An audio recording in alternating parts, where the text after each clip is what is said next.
High, welcome to another mini blog. তো আজ তোমাদের সাথে শেয়ার করব যে অফিসে ইফতারিতে কি কি ইউজুয়ালি দেয়। তো আজকে ছিল অনেক রকমের পকোড়া, স্প্রিং রোল, এদিকে পায়েস ছিল, তারপরে চিকেন পাস্তা, চিকেন বিরিয়ানি। আমি প্রতিদিন এই সময় নিচে এসে উঠতে পারি না, বাট আজকে আমি ঠিক টাইমে চলে এসেছিলাম।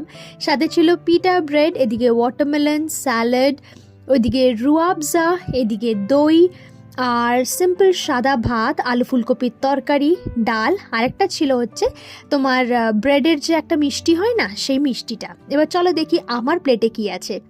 আমার প্লেটে ছিল বিরিয়ানি উইদাউট চিকেন, তারপরে মিষ্টিটা নিয়েছিলাম, একটু ফল, স্যালাড, আর ওইদিকে পকোড়াগুলো নিয়েছিলাম। অনেক দিন পর একটু ভাজাভুজি এরকম টাইপের খেলাম, আর সাথে অফকোর্স ছিল রুয়াবজা। ডিনার করে উপরে আসি, সঙ্গে সঙ্গে একটা গেস্ট এসে আমাকে ফ্লাওয়ার বুকে দিয়ে যায়। কি সুন্দর দেখতে না বুকেটা, দেখো। ভাবলাম তোমাদের সাথে শেয়ার করি। আসি আজ, টাটা।